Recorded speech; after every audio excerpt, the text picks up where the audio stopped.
Good morning everyone, welcome back to my channel. আশা করি আপনারা সবাই খুব খুব খুব ভালো আছেন। আমার শরীরটা ভালো নেই, এটা বলে দিলাম আপনাদেরকে। যাই হোক, আজকে হচ্ছে ফ্রাইডে।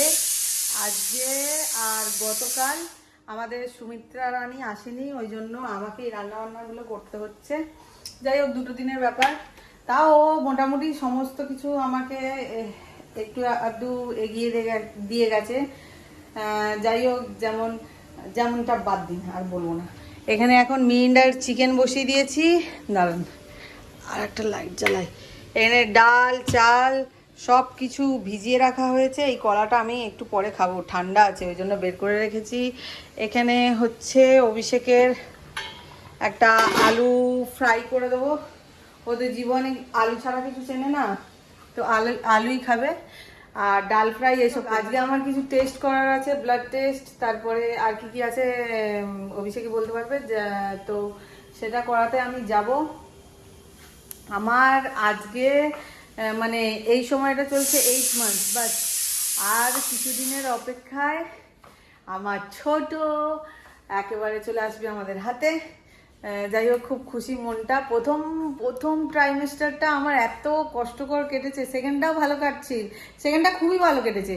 আর থার্ড ট্রাইমেস্টারে যখন আমি ঢুকছি, মানে তখনও আমার মন মেজাজ খারাপ হতে আরম্ভ করেছিল, বাট এখন আপাতত ঠিক আছে। তো চলুন, আজকে সকালে আমি খেয়েছি ডাল সেদ্ধ আর মুড়ি। অভিষেক বাবা মেইনটাকে দেখাবো আপনাদেরকে, দাঁড়ান।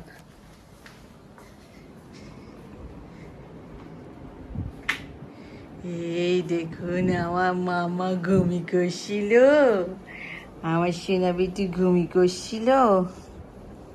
আমার গুট্টুকলা গুট্টুকলা।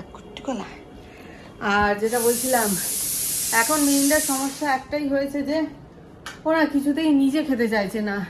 এবারে আমি ভাবছি যখন ডেলিভারির টাইম আসবে না, তখন ওকে নিয়ে আমার এত টেনশন হবে যে ওকে কে খাইয়ে দেবে। যেখানে আমরা রাখি ওকে, ওই বৌদি তো খুবই ভালো, মানে এত ভালোবাসে, এত যত্ন কেয়ার করে, মানে মনে হবে আমার থেকেও বেটার। অনেক সময় আমি নিজেই ইরিটেট হয়ে যাই ওনার থেকে। তো ওখানেই রাখবো ভাবছি। চলুন আগে দেখতে থাকি কি হয়।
চলো,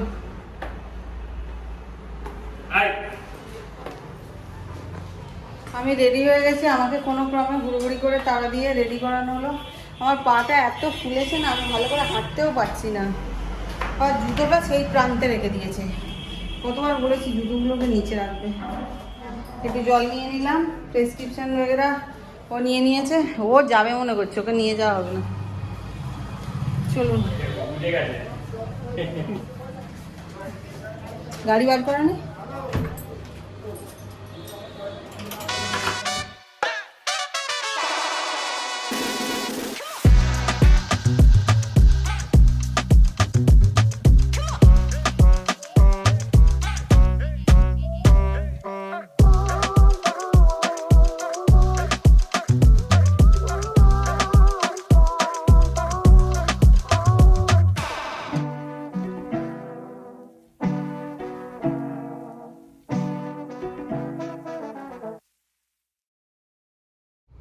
আর আমরা পৌঁছে গেছি ক্রিয়াতে।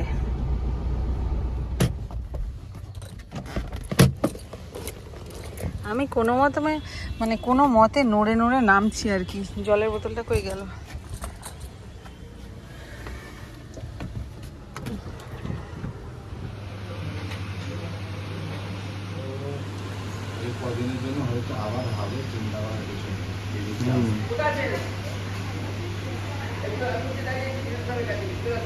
একমাত্র তোমাকেই দেখি তুমি এখান থেকে ব্লাড নিতে পারো, আর সব এই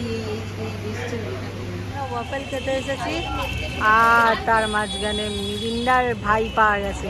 এটা মিরিন্ডার ভাই না বোন? বোন।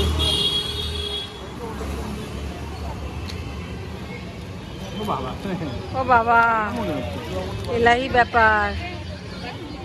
ওই ওই ওই ওই ওই ওই ওই ওই ও একা একা খাবে, ওরকম করে খাবে। কে নেবে এটা?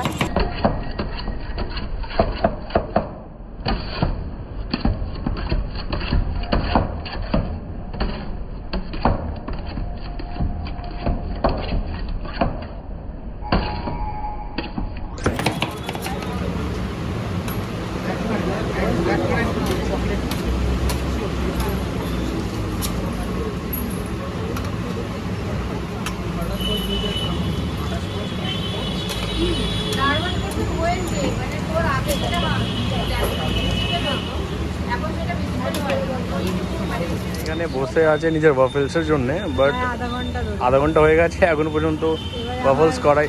এবারে আমার ওয়াফেলস খাওয়ার মনটা একটু সরে যাচ্ছে। জানিয়া ওয়াফেলসটা না, সত্যি এইটা দোকানটা যা জিনিসই করে খুব ভালো করে এরা। কিছু বলছে আর কি? কি বলছো? বলছি আমি আর ওয়াফেলটা খেতে পারছি না, আর আজকেই আমার ওয়াফেল খাওয়ার শখ মিটে গেছে। এরপরে আমি আর জীবনে খাবো না। কেন? কারণটা কি? মানে কি কারণ? কারণটা হচ্ছে এক তো আমার এত মিষ্টি লাগছে, আর প্লেট আমার ফুল হয়ে গেছে। কটা এরকম দুটো ছিল, একটা খেয়েছি, তার মধ্যে অনেকক্ষণ ধরেই আমার আর খেতে ইচ্ছা করছে না। বলছিলাম কাউকে একটা নিয়ে এলে ভালো হতো শেয়ার করে। এবার আমি ভাবছি আমি খাবো, এমনি তো ফেলবো না, খাবো। মানে এমনি খেতে পারলো। আমি বাড়ি থেকে রুটি আর কি আলু সেদ্ধ ডিম সেদ্ধ খেয়ে এসেছি, তারপরে আর আমার এটা পেটে জায়গা হচ্ছে না। আর আমি এখন না বেশি মিষ্টি বা বেশি ঝাল বা মানে কোনো কিছু অতিরিক্ত আমি খেতে পারি না, মানে কম খেতে পারি। খাবে বলে নিয়েছে, খেয়েওছে। অনেক মিষ্টি, আমি খেতে পারবো না। আর আমরা বাড়িতে ফিরে গেছি, আর ফেরার সময় মিরিন্ডার জন্য এই সমস্ত জিনিসগুলো কিনে এনেছি। একটু শ্যাম্পু আছে, তারপরে ওই কোম টাইপের আছে, আর এটা হচ্ছে পটি স্কুপার, একটা ওর ওই নেল কাটার, এই সমস্ত কিছু নেওয়া হয়েছে।